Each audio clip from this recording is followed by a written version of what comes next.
This is Everyday Tension. Real stories based on real experiences about everyday conflicts people rarely talk about. This story was shared anonymously. If you'd like, you can support the channel by liking or subscribing and let me know in the comments where you're listening from. Here's what happened.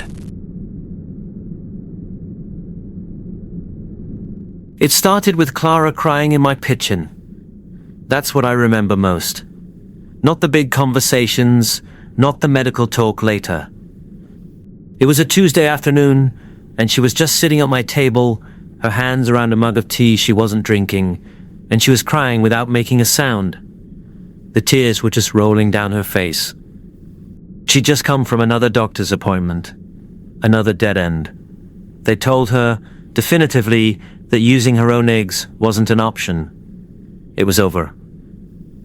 She said it felt like a door slamming, a door she'd been pushing against for years, and suddenly there was just a wall. We'd been friends since college. We knew each other's bad habits and stupid jokes. I'd been there through her wedding to James, a good, quiet man who looked lost whenever Clara got sad about this. I'd had my 2 kids by then, Mark and Lisa. They were 8 and 6. My husband David and I were done. We talked about it, sealed the decision. Our family felt complete. I loved being a mom, but I also loved the idea of them getting older, of getting some of my own time back. Clara didn't ask me that day. She just cried. And I felt this awful, heavy feeling, like I had something she needed, and I was just holding on to it. I had working parts. I had proven, relatively easy pregnancies. I had 2 healthy kids playing in the next room. It felt unfair, in a basic, brutal way. I went to bed that night, thinking about it. David asked what was wrong. I told him Clara was having a really hard time. He sighed and said it was terrible, and then he rolled over and went to sleep. It wasn't terrible for him. It was a fact about someone else's life. She asked me a week later. We were at her place. James made himself scarce, going to the garage to tinker with something. Clara's voice was very calm, very flat. She laid it out. They wanted a child that was genetically connected to James. That was important to them. Adoption was a maze, and they were tired of mazes. They wanted to try with a donor egg. And then she said, "Would you ever consider being the donor? And carrying it?" She didn't say for us. She just let the question hang there. I was hesitant. I said that immediately. I told her I'd think about it. I didn't know what it would feel like. I'd be giving away a child, in a way. A biological child. David was wary. He asked a lot of practical questions about legal stuff, about medical stuff. But his main question was, "Are you sure you can do this?" And then just hand the baby over. I said I didn't know. I told him I just kept seeing her face at my kitchen table. The decision didn't come in a flash. It was a slow creep. I think I decided no, and then Clara would call, and her voice would have this fake cheerfulness that was worse than the tears, and I'd waver. I talked to my sister. She thought it was a beautiful thing to do. I talked to my mum. She thought it was fraught with danger. Feelings don't follow contracts, she said. I knew she was right, but I also felt this immense pressure. It wasn't pressure from Clara, not exactly. It was the pressure of being able to fix something for someone I loved. It felt less like a choice and more like an obligation that had my name on it. I said yes, 3 months later.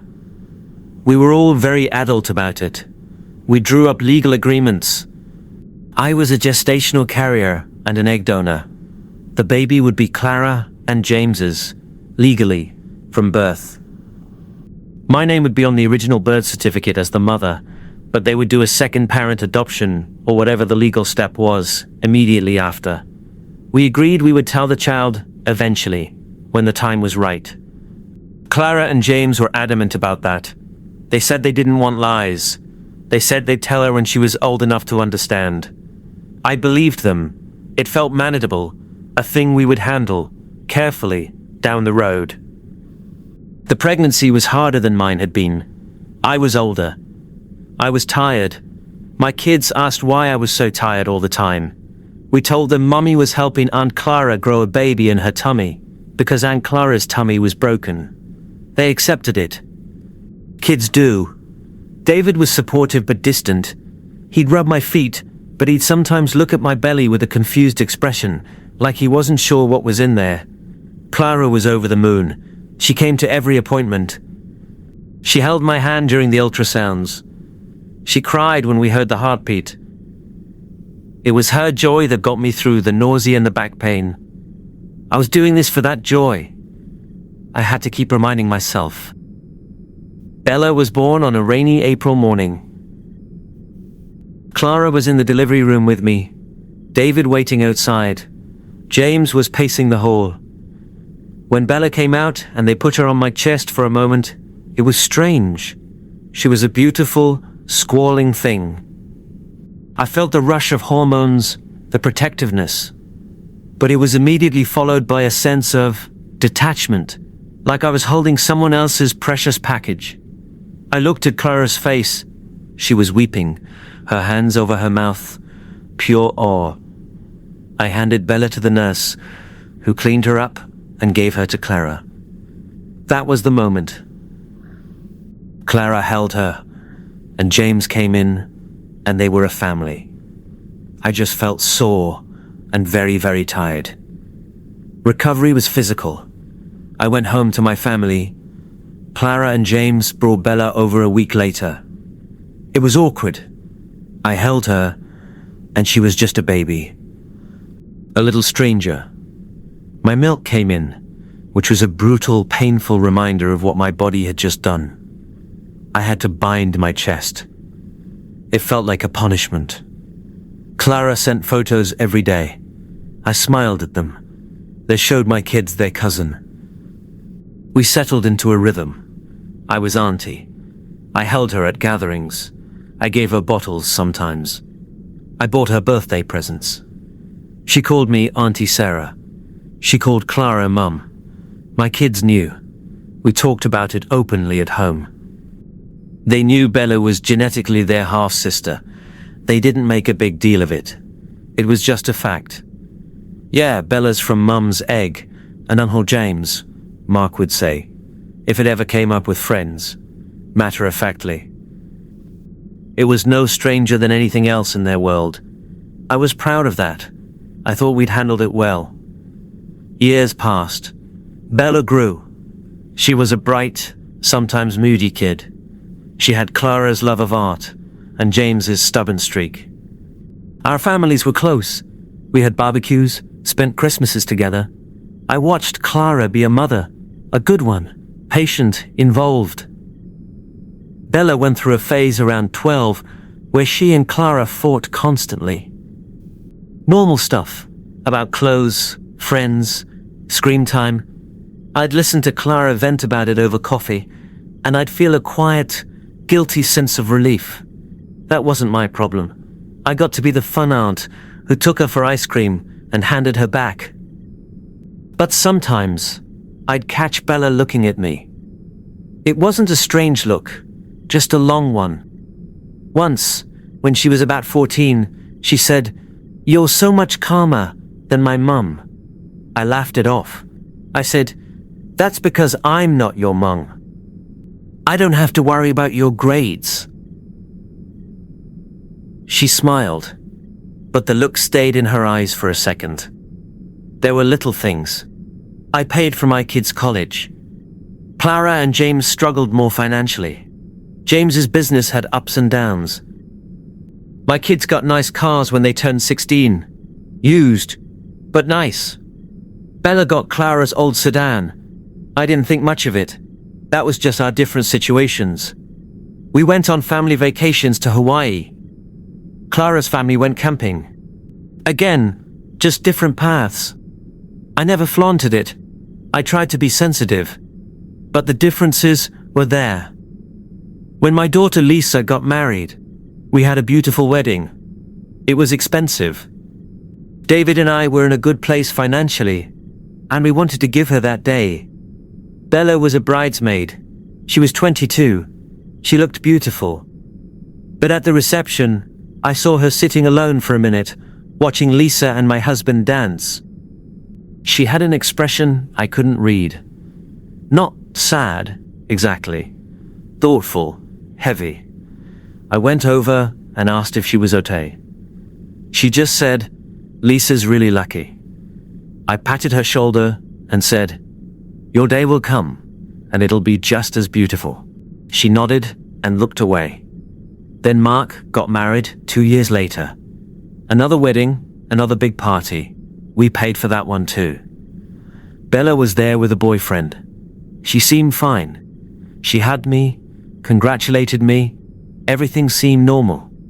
The DNA testing blindsided all of us. Clara told me about it on the phone, her voice tight with panic. Bella had done it on a whim with her fiancé's family. The ancestry results didn't match what she knew. Clara said Bella had been quiet for days afterward, but she said it was nothing, work stress. We didn't connect the dots. Why would we? It had been 25 years. The secret was a dusty, settled thing in our minds. We'd forgotten it was a live wire for someone else. I didn't know about the safe. I didn't know she'd gone digging. Clara called me crying a week after the kitchen blow up to tell me about that part.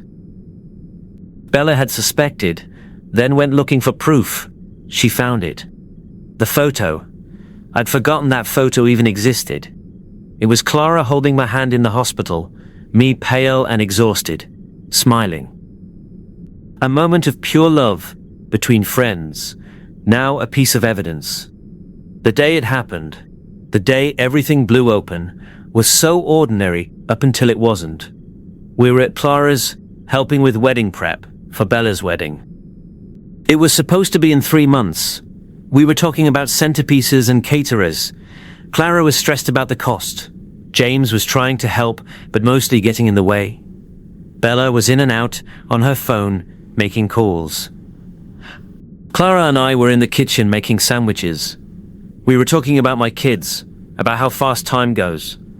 And Clara said, wistfully, "You paid for both their weddings. I wish I could do that for Bella. I feel like I'm letting her down." I said something like, "Don't be silly. She's just happy to be getting married." That's when Bella walked in. She said it so clearly. She should be paying for my wedding too, since she's also my mother. The room went cold. Clara dropped the knife she was holding. It clattered on the counter. "What did you say?" Clara asked, her voice very small. Then it all came out. It wasn't a conversation. It was an eruption. Bella slapped the old hospital photo down on the kitchen table. She called it a lie. She called her life a fake. She said she'd always felt out of place, that she'd always been jealous of my kids, of their life, of their easy relationship with me. She said Clara was a child snatcher. She said it to Clara's face. My gentle, loving friend who had read her bedtime stories and held her hair back when she was sick. I saw Clara's face shatter. I found my voice. I told Bella to stop. I told her she couldn't talk to Clara like that. That's when she turned on me. The full force of her anger and her hurt, and it was aimed right at my heart. "You're my real mother. Why don't you love me?" I said the words I'd rehearsed in my head for 25 years. The words from the legal agreement, from the rational adult conversations. I told her I was an egg donor, a surrogate. I told her I loved her like a niece, that Clara was her mother. I said it calmly. I thought calm was what was needed. It was the wrong thing. My calmness was gasoline. She left, sobbing. Clara collapsed into a chair. James stood in the doorway, pale and silent. The wedding prep stuff was scattered everywhere, suddenly looking ridiculous and pathetic. The messages started that night. Long, rambling texts. Some were furious. You abandoned me. You chose your other kids over me. You're a coward. Some were pleading. Please just talk to me. I need to understand. I feel like I don't exist. I read every one. I never knew what to say back. I'm sorry felt inadequate. Anything else felt like engaging in a debate I never signed up for. David thinks I should meet with her. He says she needs to hear it from me, directly. He says I owe her that. But what is it? What is there to say that I haven't already said? The facts are simple. I provided an egg and a womb. Clara provided everything else. The love, the care, the worry, the lifetime. The facts don't matter to her right now. She's not looking for facts. She's looking for a mother she never had. And I am not that. I can't become that. To try would be another lie. And it would betray Clara in a way I could never live with. Clara is broken. She calls me, and we just sit in silence on the phone sometimes. She asks me, over and over, was I a bad mother? Did I make her feel this way? I tell her no. I tell her she was a wonderful mother. I believe that. But my belief doesn't fix anything. Bella's belief is the one that matters now, and her belief is that she was living a lie. The wedding is on hold. Bella hasn't spoken to Clara in weeks. She still messages me. The latest one, from yesterday, says, all I wanted was to feel like I belonged to someone. I thought it might be you. I haven't replied. What do you say to that? I go through my days. I make dinner. I see my grandkids. I have a good life. And then I'll remember that hospital room, the feel of a newborn on my chest for just a moment, and Clara's tearful joy. I thought I was giving her a gift. I thought I was closing a circle of pain. I didn't know I was planting a seed of a different kind of pain, one that would take 25 years to grow and crack everything open. I don't regret helping my friend. I think I still believe it was the right thing to do for her, for them, but I regret not seeing the other thread, the one tied to the little girl who would grow up and take a DNA test on a whim. I regret that we thought love would be enough to cover the truth, that we could decide later when later would be. Later is now, and now is a mess we can't clean up. Bella is an adult, hurting in ways I can't reach. Clara is my friend, grieving a daughter who blames her. And I am in the middle, the biological root of it all, with nothing to offer either of them but a history I can't change and a role I never wanted to play. The phone might buzz again tonight. I'll look at it. I still don't know what to say.